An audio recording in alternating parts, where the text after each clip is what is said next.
Camila Cabello has been teasing her newest song, I Love It, for a while. I know I've been seeing hints of it since at least February. This new music came with a new bleach blonde hairdo, TikToks and videos of this song, of a specific part of the song. She completely deleted her Instagram grid. Now it's only like a couple of posts all dedicated to this new song. It is evident we are in a new pop girl era, and absolutely no one was excited.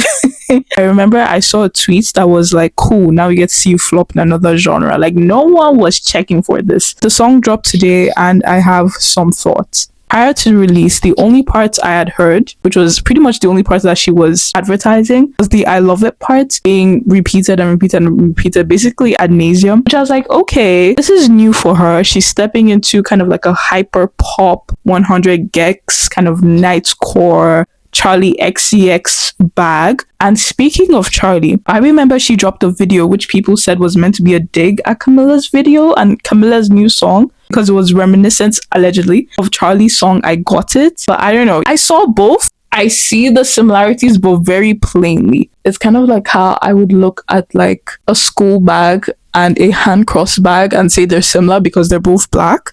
That kind of thing. I don't know. Regardless of that, I just wasn't checking for Camila. The gist of the song before it came out is what caught my attention. But I've never really been a Camila fan. I like maybe one or two of her songs. But ever since that whole alleged racism thing, I knew about all the Camila stuff before. So because of that, I'm very much cool on Camila. So I watched the video. I've listened to the entire song. The first thing that popped into my head as I was watching it, I was like, oh, and I laughed because I was like, oh, one thing about Camila,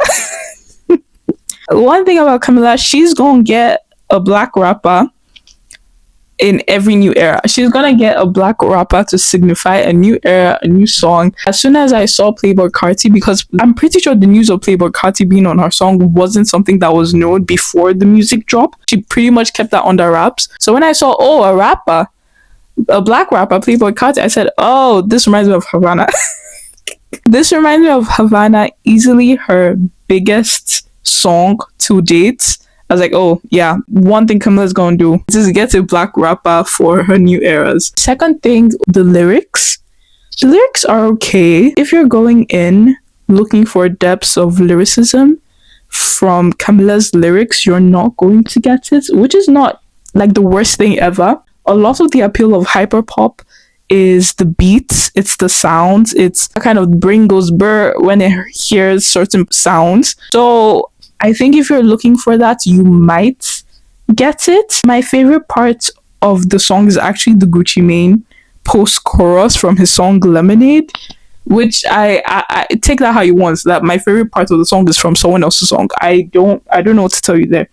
I actually didn't know it was from someone else's song until I went onto Genius. I went onto Genius because I was like, okay, let me see what these people are actually saying. Like, let me see what the lyrics are saying. And then I saw that, oh, the part that I actually like are from someone else's song. So take that how you go. I can't say much about Playboi Carti's parts just because I don't know much about him, and I don't know if this is like an odd choice or like an odd feature for him, or if this is very much like par on course what he does, the types of songs that he would produce or write for himself. I honestly don't know. I will say that his verse ended the song, which I thought was pretty unique. Like, am I crazy for thinking that it's not usual for most pop songs with rap features for the rap part to be the end part? Isn't it usually like, okay, a little bit of the pop parts, then we'll take a break, the middle switch out for the rap parts, and then we'll come back in with the pop parts, like a little envelope. So I just thought that was interesting. If that isn't, usual for Playboi Carti, like if that's not how he operates usually, I thought that was quite unique. And I think that kind of adds to like the oddity of the music video in and of itself, like the visuals, which we're going to get into right now.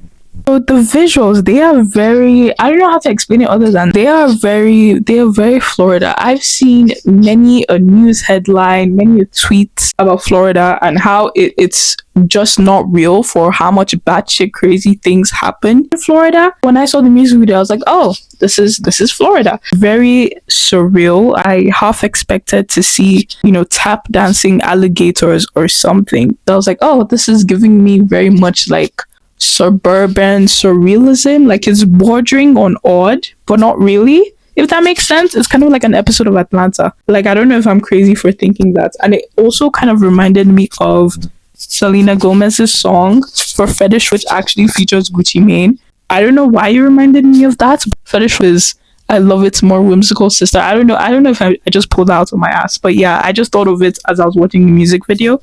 It also reminded me of, those TikToks that are really popular, or kids or people who are just dancing in gas stations or just generally outside, flashlights with them. That's what it reminded me of as well, specifically of that part of her and the girls dancing. Out of her on top of the car, it actually reminded me of Evelyn McHale, who tragically jumped from the Empire State Building and landed on top of the car. So that's what that imagery reminded me of. And the image of someone riding a motorcycle in like her dining room actually reminded me of Romain Maya. He does this series where he takes pictures of athletes in unconventional settings. So when I saw that, I thought, oh, I've seen this kind of cyclist in like a confined space. That reminded me of that. Funnily enough, he's also done a wrestling one. It's not as familiar. It doesn't bring as much of a reference as the cycling one does, but he has done a wrestling one. So I think the music video, like I said, it's meant to be surreal. It's meant to be like, oh, this doesn't fit. Like there's something, those quizzes that are like, this is not like the other, or something, this is not the environment where this is meant to be in.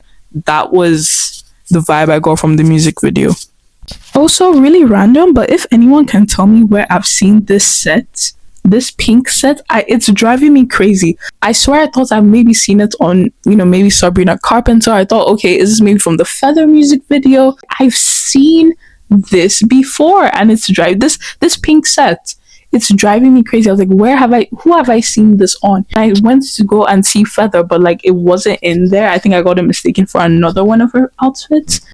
I don't know where I saw this from. Then I was thinking, did I see this on Addison Rae? But I'm not sure. I don't know. It's just driving me crazy. I can't remember who I've seen this set on, but I know I've seen this set somewhere. Back to the music video.